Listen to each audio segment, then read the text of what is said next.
Sumate a nuestra comunidad gratuita, el Club de la Peri, donde compartimos medicina natural con evidencia científica para acompañarte en tus cambios de esta etapa.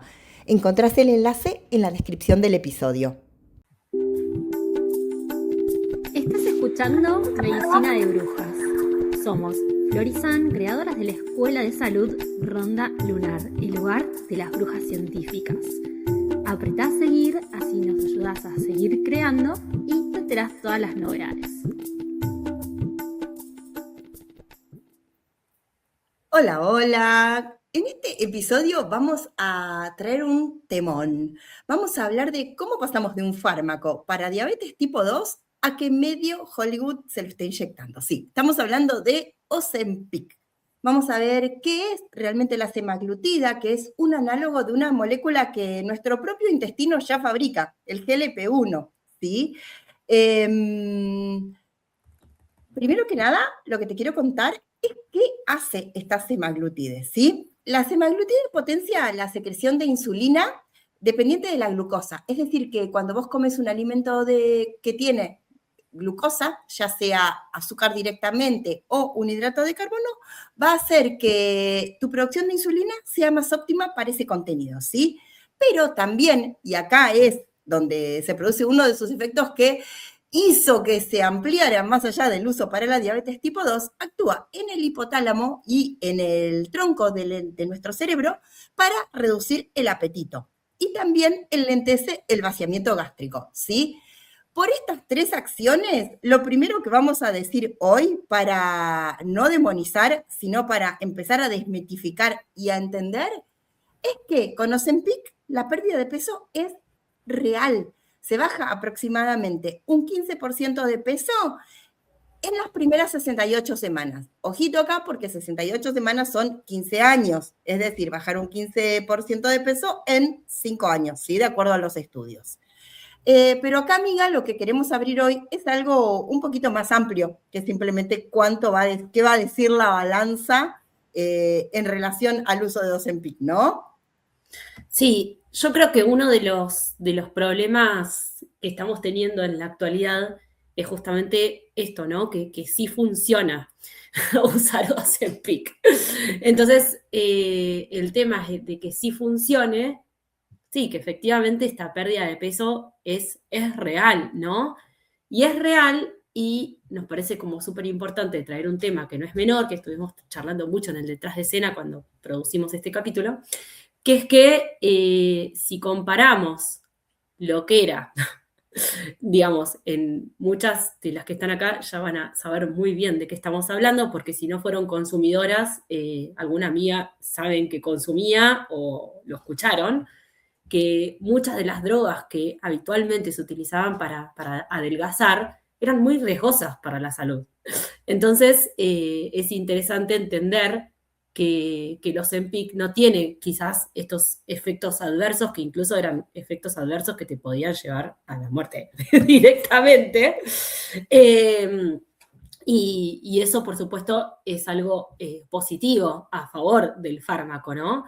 Que por un lado esta pérdida de peso es real y por otro lado sin los efectos adversos, en muchos casos letales, que tenían todo el arsenal de cócteles para adelgazar que se han utilizado. Si estás acá y sos más 40, seguro escuchaste de esto hablar.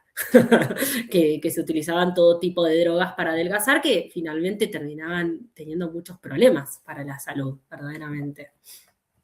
Acá yo cuando me empecé a reflexionar acerca de por qué queríamos hablar de este tema y qué queríamos decir, lo primero que me viene a la mente es una cosa es tener diabetes tipo 2 y necesitar bajar de peso, o tener obesidad, ¿sí? Por índices, y necesitar bajar de peso para recuperar salud, porque todos sabemos que en obesidad, bajando de peso, se normalizan otro montón de cosas como la hipertensión, la diabetes, el colesterol y demás. Y otra cosa es esa presión a la que estamos sometidas todas de querer ser siempre más flacas en nuestra cultura. Argentina, no es casual, es uno de los países que, esto está recontra estudiado en un montón de estadísticas, es uno de los países en los que las mujeres tenemos más presión acerca de nuestra imagen corporal, ¿sí? Y el peso como uno de esos parámetros. Por eso estamos hablando de Ozempic, ¿sí? Porque, a ver, en diálogos con amigas ha aparecido esto, amigas que tienen un peso que uno diría que es normal y que no tienen ninguna patología asociada, preguntándose si se animarían a usar Ozempic para bajar esos 3 o 4 kilitos que les gustaría para verse mejor en el espejo, ¿no? Entonces, por eso estamos hablando de esto acá, entre otras cosas. Ya hicimos un capítulo completo acerca de peso corporal, no nos vamos a extender acá, si lo querés ir a escuchar es el capítulo 61, andá y búscalo porque hemos reflexionado mucho en esto, porque a ver, no somos ajenas nosotras a esta reflexión tampoco. Yo me acuerdo, en mis 20 y en mis 30, a mí no me importaba nada, yo ahora digo, ay, tenía esa piel toda estiradita, toda lisa, cómo la extraño, a mí lo único que me importaba era pesar unos kilos menos y bajar un talle de jean.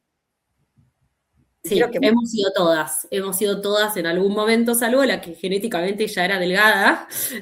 Todo el resto, sí, y ¿a qué costo, no? Porque, por supuesto que como humanas nos interesa pertenecer, y el pertenecer en esta sociedad hegemónica, patriarcal, muchas veces es, y sigue siendo, por supuesto, a costa de ser flaca. Entonces, por supuesto que cuando aparece esa solución mágica, y todas queremos ir por ese atajo. Lo que pasa es que, bueno, una cosa es poner en riesgo tu salud, por supuesto, ¿no? Y acá claramente estamos hablando, lo que vos decías, amiga, de 5, 10 kilos. Otra cosa es una persona con obesidad, que la obesidad no depende de la voluntad. Eso hay que decirlo y bien claro, que puede ser una estrategia inyectarse Ozempic cuando, digamos, dentro de un plan integral, por supuesto, porque si no cambiaste tus hábitos, y aquí viene el problema de los cócteles que se usaban en los 70, en los 80, en los 90, que esos eran riesgosos, Ozempic no tiene estos problemas, pero acá sí viene el problema que también trae inyectarse Ozempic, que es que se sabe por estudios, ¿no? No tenemos tantos estudios de qué pasa con el Ozempic a largo plazo. Ojo al piojo con eso, porque por supuesto este es un boom bastante actual, ¿no? Sí. Pero lo que sí sabemos, y lo que recontra, eso está recontra mil estudiado, que al año, escucha esto, al año de suspender la semaglutida, las personas recuperan al menos, ¿sí? Estos son estudios poblacionales, ¿no? 2/3 del peso perdido, ¿sí? Y la mayoría de los marcadores cardiometabólicos, que es lo que también nos interesa, volvieron a esa línea de base del principio. Entonces, ¿qué es lo que nos quiere mostrar esto, no? Que, ok, el dato no es Ozempic no sirve, ¿no? Sino más bien que si vos volvés a los hábitos, no modificaste en ese tiempo, ¿sí? Tus hábitos, tu sueño, tu alimentación, tu actividad física, el músculo, el estrés, ¿no? Al retirarlo, por supuesto, volvés al punto de partida. ¿Por qué? Porque no cambiaste verdaderamente los hábitos que tenías que cambiar, ¿no? Entonces, esto es interesante porque es algo que es un poco de sentido común. Todas sabemos que las soluciones mágicas no existen y que utilices lo que utilices. Y bueno, el efecto rebote no es algo, es algo que un poco lo intuimos de sentido común. Mientras lo estoy haciendo, claro, mis receptores de GLP-1 están ocupadísimos haciendo esto que vos explicaste muy bien, haciendo que verdaderamente no tengamos hambre. Pero ¿qué pasa? Lo soltaste y es algo evidente que nos imaginamos todas, que el peso va a volver, y esto está estudiado. Entonces es algo como que está bueno traerlo y contarlo abiertamente, ¿no? Porque yo tengo amigas que han pensado por estos 10 kilos, si se querían inyectar estos 5 o 10 kilos de más, que no lograron, ¿no?, revertirlos, porque recordemos que en el Club de la Feri no te es tan fácil, ¿no? Bajar esos 5 o 10 kilitos que tenés. Y vos decís, y bueno, y a mí me molesta. Y acá también, desde Medicina de Brujas, validamos esa molestia, porque no es, bueno, jodete porque sos feminista y no te tiene que importar. Bueno, si te importa, está bien darle jerarquía y darle lugar. Pero claramente, esta estrategia ya estamos viendo que, si bien no te va a matar, tampoco te lo va a solucionar definitivamente, porque tampoco puedes estar inyectándote Ozempic de acá hasta que te mueras, claramente, ¿no? Y la verdad es que no sabemos qué va a pasar con 20 años de inyectarse Ozempic, porque todavía no sucedió. O sea, en realidad, quienes lo están usando están siendo parte de fase de investigación de lo que les está o no les está pasando, ¿sí? Efectivo es efectivo, suspenderlo genera rebote, pero lo que también quería traer, amiga, es un par de cosas que se empezaron a ver, porque esto es lo que digo, o sea, a medida que se va usando, se van viendo cosas de qué pasa con este uso, ¿sí? Que son lo que no se ve cuando los fármacos se estudian en los estudios controlados, cuando el medicamento, cualquier medicamento sale a ser usado por la población, ahí se ve lo que pasa en gente real, no en las personas seleccionadas para los estudios, ¿sí? Sí. Pero bueno, en estos estudios ya se vieron dos cosas re importantes y lo traemos acá porque son re importantes a partir de nuestros 40, a partir de nuestros 45 y a los 50 ni te cuento. En uno de estos estudios lo que se vio es que esta pérdida de peso que te contábamos, se perdía grasa, sí, pero se perdía también masa magra, se perdía músculo, ¿sí? Un tercio del peso perdido es músculo. Y venimos hablando un montón de todo lo que hace el músculo para regular nuestras hormonas, regular nuestro metabolismo. Vamos a seguir hablando en el episodio siguiente porque estamos, no me gusta la palabra obsesionada, pero estamos como muy involucradas con este tema de que tener una buena masa muscular, un músculo activo y sano después de nuestros 40 no es estética, sino que es salud hormonal, ¿sí? Y el otro punto no menor, que está relacionado con el músculo, sí o sí, es la salud de los huesos, ¿sí? Ya sabemos que nuestros huesos se calcifican en función del peso que soportan. Entonces, tener un músculo potente, un músculo ahí bien, bien tenso, y sobre todo si lo estamos entrenando con ejercicio de fuerza, nos va a traer mayor densidad ósea, un hueso más firme. Vamos a prevenir osteopenia y osteoporosis a largo plazo, con todo lo que eso implica para la salud, ¿sí? Pero bueno, hubo un ensayo con otro de los análogos GLP-1, no semaglutide, que es el Ozempic, sino con otro que se llama liraglutide, que se vio que cuando se usaba este fármaco sin ejercicio, sin hacer ejercicio de fuerza, bajaba la densidad mineral ósea tanto en la cadera como en la columna, medido con densitometría, ¿sí? Siendo que la pérdida de peso era el mismo. O sea, el grupo que solo tomaba Ozempic perdía más hueso que el grupo que usaba Ozempic, pero además entrenaba. Entonces, esto es un tema para tener en cuenta. Y por eso, en realidad, en muchos lugares ya se está recomendando que usar Ozempic sea parte de un tratamiento mayor, lo que vos traías, ¿sí? No solo por el rebote de peso, sino también por estos otros efectos adversos que quedan, o secundarios, no son efectos adversos, son efectos secundarios que quedan un poco sin control si nos limitamos a esto de ir a la magia del fármaco, ¿no? Sí, con esto, amiga, que decías, quiero explicar por qué pasa esto. Porque no es que los empicas y mágicamente va y te come el hueso y el músculo, sino más bien pensá esto que es muy fácil de entender. Cuando las personas inyectan Ozempic, tienen una ingesta reportada de hasta un 45-50% menos de las calorías que consumen habitualmente, ¿sí? Entonces, si vos comés menos, ¿no? Es lógico, y menos a lo que vos consumís, porque por supuesto, para otra persona esa reducción de consumo es capaz lo que consume habitualmente. Cada cuerpo tiene necesidades distintas. Pero si vos le bajás a tu cuerpo un 45-50% de la energía que vas a recibir, vos vas a tener ganas de ir a hacer musculación así, a levantar pesas como loco. Y no. Entonces, esa es una de las razones así muy fácil para explicarlo, de por qué justamente sucede eso, porque en general no vas a ir a súper ejercitar tu músculo si no tenés energía, imagínate. Y de hecho es uno de los efectos adversos, porque si bien yo dije al inicio de este episodio, lo bueno de Ozempic en todo caso es que no te va a matar, ok, por ahora, no es las drogas que utilizan, las anfetaminas y todo ese cóctel que se usaba, que todos hacemos, que conocimos, pero sí lo que se sabe, hay un estudio interesante que muestra que hasta el 84% de las personas que se estaban inyectando tenían efectos adversos, ¿sí? O sea, es bastante importante, no graves. Y uno de los principales efectos adversos es, por ejemplo, malestares digestivos, porque es lógico, si está retrasando el vaciamiento gástrico, por supuesto que es lógico tener náuseas, distensión abdominal, ¿no? Que es algo parecido a lo que por ahí se ve en personas que tuvieron la cirugía bariátrica, ¿sí? Y la pérdida de energía, por eso lo traía, también era un efecto adverso bastante frecuentemente reportado, ¿viste? Entonces, nuevamente perdemos peso, pero ¿a costa de qué, no? Sí.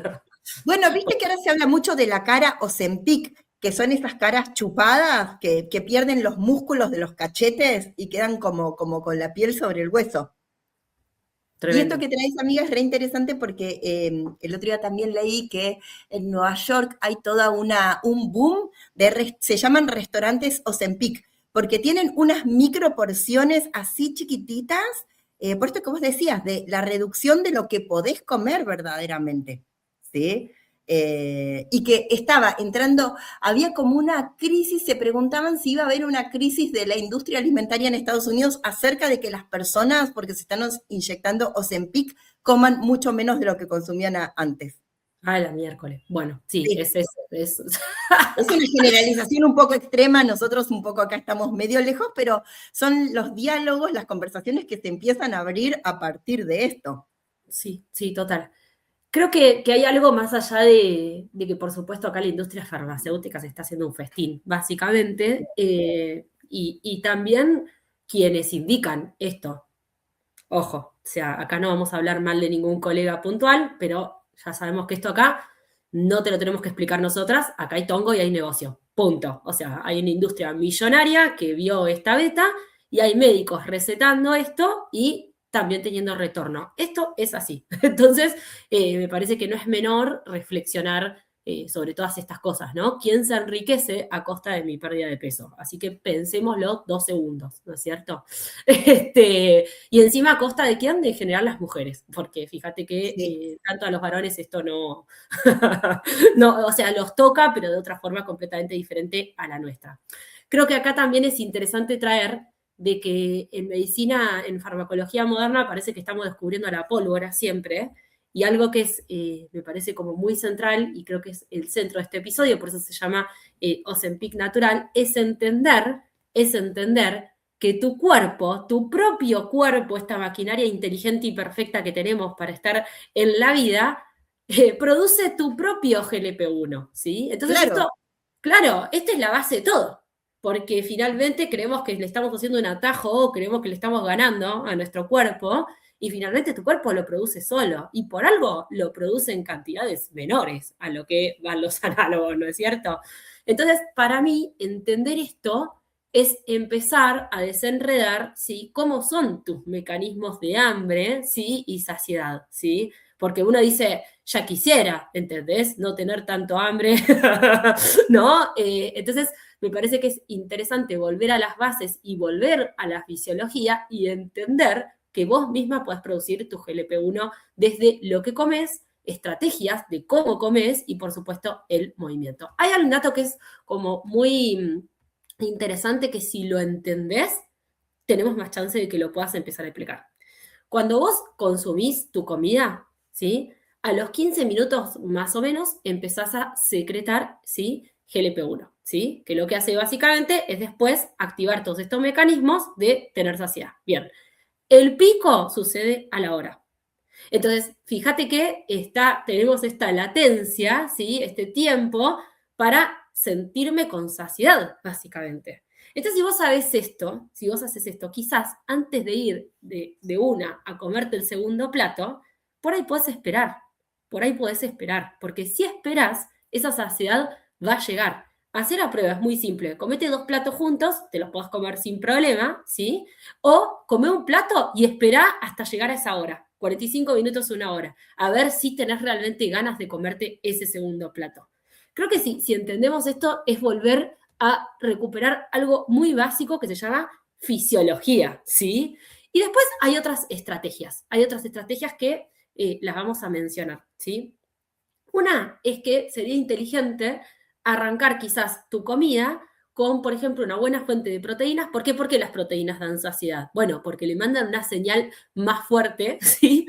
A tu cerebro para que produzca GLP-1, ¿sí? Lo mismo con las grasas monoinsaturadas, por eso el aceite de oliva pulgar para arriba, ¿sí?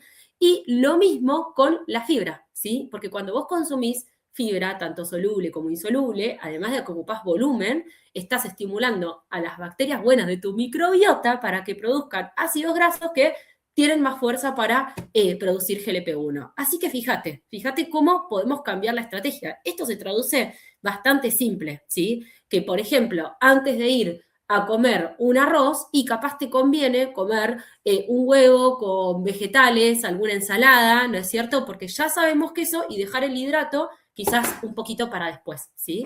Ya esa estrategia que te estoy diciendo, proteína, fibra, grasas monoinsaturadas, ¿sí? Y esperar ya hace lo que naturalmente tu cuerpo hace, activa los mecanismos de saciedad. Así que me parece como muy interesante traerlo, porque a veces, no sé, tenemos la creencia loca de que esto lo puede hacer un fármaco y yo sola no, ¿no? Claro, totalmente. O sea, yo creo que estoy cada vez más enamorada de nuestra biología y de cómo tenemos todos los mecanismos para que esto funcione. ¿Qué pasa? Que todos estos mecanismos vienen siendo hackeados hace años y años y años, ¿sí? Y uno de los principales hackers de este mecanismo de GLP-1, me encantó como lo contaste, amiga, porque está explicado precioso, son los ultraprocesados. Yo acá voy a seguir enarbolando mi campaña y mi bandera anti-ultraprocesados, porque fui a revisar los mecanismos y hay varios mecanismos por los que comer ultraprocesados hace que toda esta producción natural que vos contaste tan hermosa se vea alterada. La primera es que los químicos que tienen los alimentos ultraprocesados, que hacen que tengan un sabor más agradable y que aumentan esto que se llama palatabilidad, hacen que vos pierdas este registro que contabas antes de la saciedad, que puedas comer hasta el final y te sientas mal. Vos siempre traías el ejemplo del tubo de papas fritas y yo digo el paquete de galletitas, ¿no? Para cada una. No registrás hasta que no viste el fondo, no parás. Generalmente esas porciones son mucho más grandes que las que una persona podría comer, ¿sí? Y cuando querés acordar, ya te sentís mal, porque no tuviste este tiempo para para registrar la señal de la saciedad. Y una cosa súper interesante que encontré también es el hecho de masticar. Yo siempre digo que por algo tenemos una boca con dientes al inicio del tubo digestivo, para masticar. Si no, seríamos un pájaro y una serpiente, o una serpiente si tuviésemos que tragar directamente, ¿sí? Y esto es súper interesante porque se vio que reducir el tiempo que tardamos en comer, esto de ritualizar la comida, de sentarnos con el plato de comida, masticarla y comerla, hace que el volumen total de calorías que comes es hasta un 15% menos. Y vos fíjate qué diferente, ¿no? Si vos tenés que masticar, generalmente los alimentos que tienen fibra requieren más masticación, porque trágate un brócoli, trágate un pedazo de zanahoria sin masticarlo. Hay que masticarlo, ¿no? Entonces, además de tener como esta selección de nutrientes y este orden que vos traías, elegir alimentos que requieran masticar, no ir a lo blando. Muchos de los alimentos ultraprocesados casi no los masticás, tipo los fideos, imagínate un paquete de fideos, lo masticás y lo tragás, ¿sí? Una hamburguesa es blanda, casi no masticás, tragás directamente. Entonces, esto es una buena estrategia para sumar alimentos que necesiten ser triturados en nuestra boca.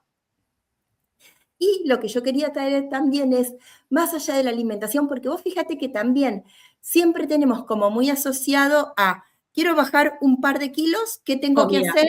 Restringir lo que como, ¿no? Primero, dieta, hacé dieta, cerrá la boca, como nos han dicho tantísimas veces, o como era o achicá la porción, ¿no? Se me vienen a la mente esos programas de tele para bajar de peso, qué horror, por favor.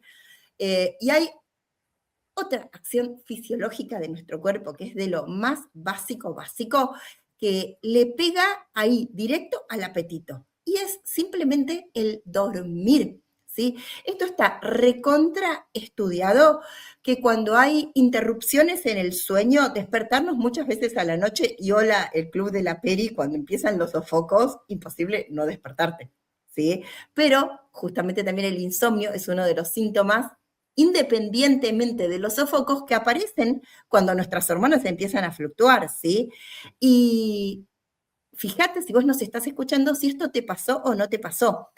O una noche que duermas mal por cualquier motivo, ejemplo, tener gatas que se despiertan a la madrugada, al día siguiente, esto hace que cuando tuviste un sueño fragmentado en la noche, haya mayor chance de ir a picotear y estar buscando alimentos que traigan satisfacción. ¿Por qué? Porque el cortisol está más alto durante el día y ese cortisol pide acciones que lo bajen, que traigan bienestar. Entonces lo que se vio en los estudios era que las personas que se les había interrumpido el sueño a la noche, durante el día elegían alimentos que les aportaban 50% más de calorías. Fíjate, no vas a decir me como una manzana, vas a decir quiero un alfajor, ¿sí? O quiero un chocolate.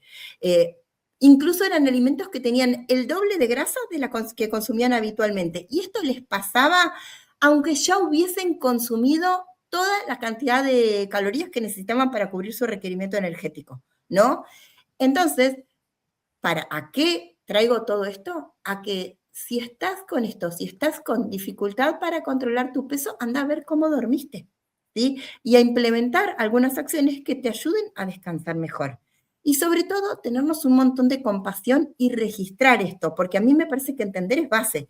Si vos decís, bueno, estoy comiendo más o no estoy pudiendo sostener la alimentación que yo ya sé que me hace bien, porque acá nadie es tonta, todas venimos de un camino de conocer lo que nos hace bien. Y a veces lo que pasa es que no lo podemos sostener, porque hay como que se nos pierde esa fuerza de voluntad. Acá estamos viendo todo lo que hace que el apetito se desregule más allá de nuestras elecciones conscientes, ¿sí? Entonces, tal vez, si yo entiendo, a mí me pasó eso, decir, uy, mirá, estoy queriendo ir al kiosco a comprarme un chocolate porque dormí mala noche, tal vez elijo una opción un poquito mejor que esa. Me piso una banana y le pongo cacao amargo. Me doy el gustito chocolatoso y con un poco más de grasa, pero de una manera que al menos tiene fibra, ¿no? Ir también a tratarnos con un poquito de compasión cuando hay cosas que se van más allá de lo que podemos regular.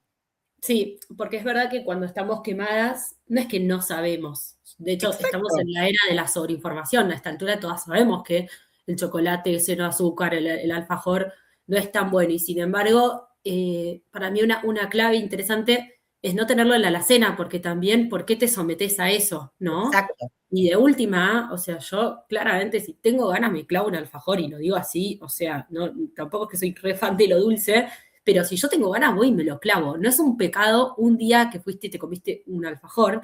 El tema es cuando tenés una caja de chocolates y todas las noches atacás el dulce. Eso es diferente, porque no se trata tampoco de ir a la restricción, porque la restricción que genera, obviamente, más ir a atacar, ¿no? Por supuesto que eso tampoco está bueno y lo promovemos desde acá, porque somos personas reales viviendo en sociedad real, ¿no es cierto?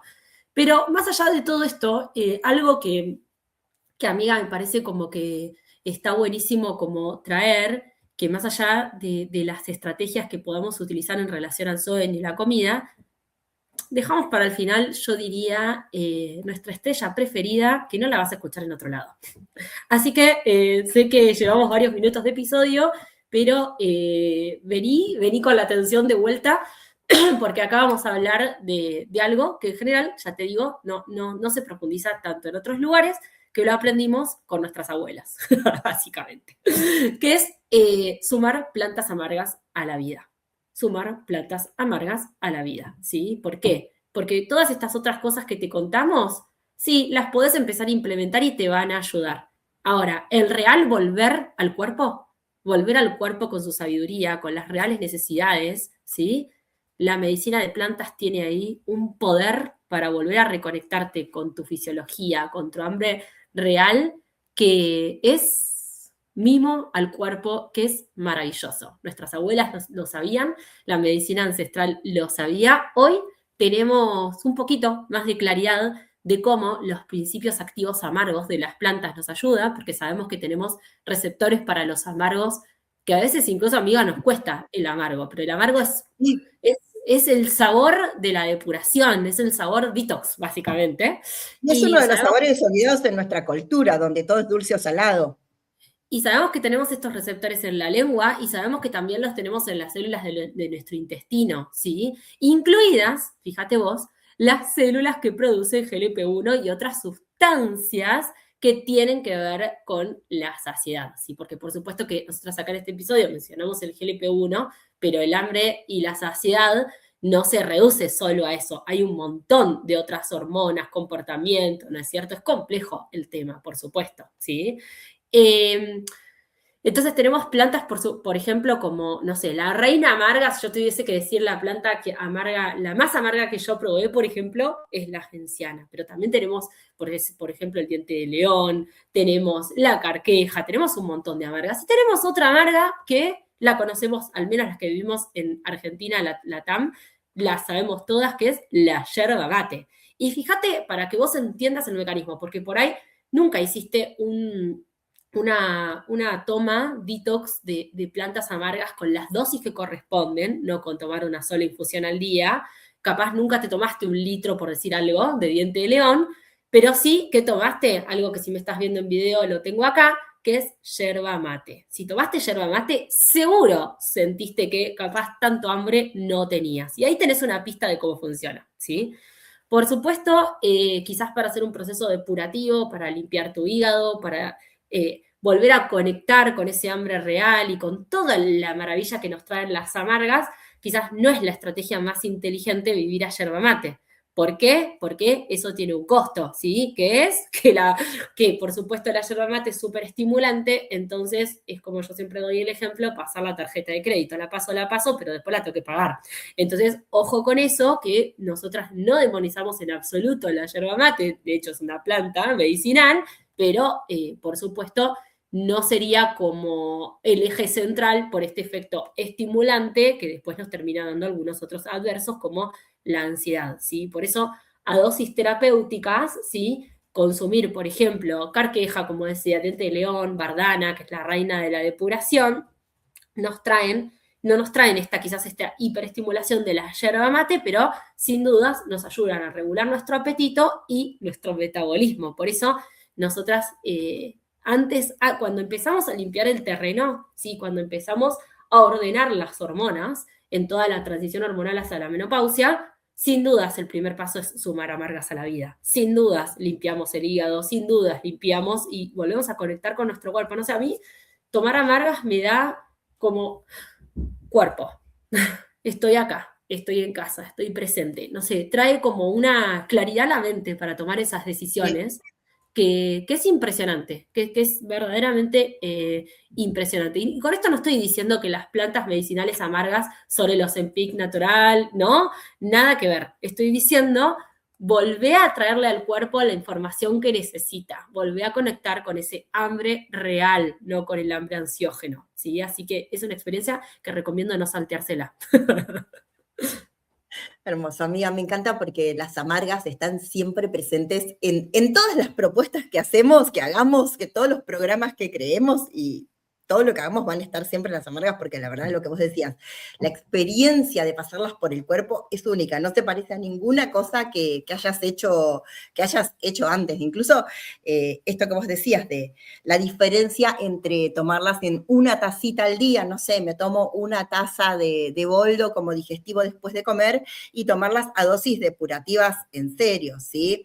De hecho, acá traemos como una novedad de que estamos ahí, ya tenemos creado nuestro programa específico de perimenopausia que vamos a lanzar el 1 de agosto y las amargas son reinas centrales del inicio del viaje porque cuando empezamos así nos vamos al infinito y más allá de lo que logramos en el cuerpo. Pero también quería traer, porque somos muy fans de las plantas medicinales, pero también somos muy conscientes de que para poder usarlas a dosis medicinales hay que hacerlo acompañado, ¿sí? Porque no es lo mismo, hay que hacerlas acompañadas para tener mucha claridad de dosis, de indicaciones, contraindicaciones, que eso es algo que nosotras, quienes hicieron nuestros programas del último tiempo, saben que tenemos una hoja específica donde decimos que sí, que no. Si tenés contraindicación, no vas a tomar la planta, te vamos a dar una alternativa. Eso es seriedad y respeto por la planta y por la persona que se vincula con esa planta, ¿sí? Pero hay acciones que podemos hacer que están mucho más en nuestro cotidiano. Y a veces no tenemos en cuenta que las especias que tenemos en nuestra cocina también son plantas medicinales, ¿sí? Y que a veces es sabemos que algunas de las que nos escuchan vienen con un recorrido yuyero precioso y también sabemos que hay personas que recién están llegando a escuchar el podcast porque se lo pasó una amiga, porque le apareció en Instagram y se sumó. Entonces lo que yo quiero traer es algo que a mí me encanta su sabor, soy súper amiga, siempre tengo en mi cocina, que es la canela, ¿sí? Las especias como medicina. La canela tiene, yo le siento un sabor más bien dulzón, pero honestamente es amarga, ¿sí? Y es lo picantita, es y es picantita. picantita también, tiene esa combinación de sabores que es maravillosa, yo la uso para todo, para lo dulce, para lo salado, me gusta en dosis especias, que es un poquito. Pero lo interesante es que encontré un estudio que se hizo hace unos años, no era un estudio con 200 personas, pero era una prueba muy interesante que me gustó porque no hay muchos estudios que midan GLP-1 directo con el uso de las plantas medicinales, siempre es más bien indirecto. Y lo que hicieron acá, a un grupo de personas le dieron a comer una comida rica en carbohidratos, por ejemplo, para que te imagines un arroz con leche o un plato de arroz, un plato de fideos, y unas personas lo comieron así directo y otras le sumaron una cucharadita de canela, 3 gramos de canela a esa comida. Y lo interesante es que vieron que las personas que le habían sumado canela producían más GLP-1 después de comer esa misma comida. Entonces, fíjate, acá hay algo interesante que es, aunque no hayas podido hacer tu comida o si ese día solo te dio para cocinarte un arroz, ponele canela. ¿No? Eso es espectacular. Y acá, con esto que hablaba antes de la seriedad de pensar en qué sí y qué no, y cuándo sí y por cuánto tiempo, ojo, porque muchas veces la canela que compramos ahí de suelta o la que compramos en el súper, en realidad no es canela, sino que la canela verdadera es la canela de Ceilán, ¿sí? Muchas veces esta canela que se vende es una forma de cuasia. Así que es una planta que no es exactamente la misma, ¿sí? Y que tiene una dosis, el sabor es parecido, cuando probas la verdadera canela te das cuenta que no es exactamente igual, y el problema es que tiene mucha más cantidad de cumarina, que la cumarina es una sustancia que en dosis altas y sostenidas actúa como anticoagulante, ¿sí? Quienes no deberían consumir esto son personas que ya están en un tratamiento anticoagulante por cualquier motivo, pero tampoco se descarta que consumida a altas dosis por mucho tiempo pueda tener un efecto anticoagulante en cualquier persona, ¿sí? Entonces ahí es ojo con la dosis y ojo con el tiempo. Nosotras no recomendamos hacer un consumo de dosis medicinales de canela por más de 3 meses. Sí, y sobre todo siempre a chequear que sea de Ceilán y no otra variedad. Eso es lo más importante. Y nada, para mí la canela es una planta muy maravillosa. De hecho, en personas que tienen resistencia a la insulina, que ya se nos está haciendo súper largo este capítulo, vamos a ir con ese tema, con resistencia a la insulina, flexibilidad metabólica, peso corporal en un próximo capítulo, porque es un tema súper, súper interesante. Y lo quiero cerrar trayendo también, como más allá de lo que dice la ciencia y los estudios, que la canela también, por ejemplo, es una planta súper ceremonial y que nos conecta con la diosa. Es una planta que está muy vinculada con... Sí, yo podría, si tengo que traer una diosa y la traigo ahora, Afrodita, me suena, porque es una planta muy que nos trae con mi placer, como, ¿no? Como... Placerosa. Sí, es así, es así. Y conectar con el placer propio, desde un lado podríamos decir un poco egoísta, pero en realidad tiene que ver con ponerme en el centro de la escena, con volver a mí, que es el planteo básico de la transición hormonal a la menopausia. Es tu momento para volver a vos. Así que me gusta cerrar este capítulo trayendo que sí, la canela te ayuda a activar GLP-1, mecanismos de saciedad sin duda, pero también a volver a vos. Y este es el momento para hacerlo. Así que, bueno, gracias por llegar hasta acá. Nos vemos la próxima para seguir charlando sobre este tema.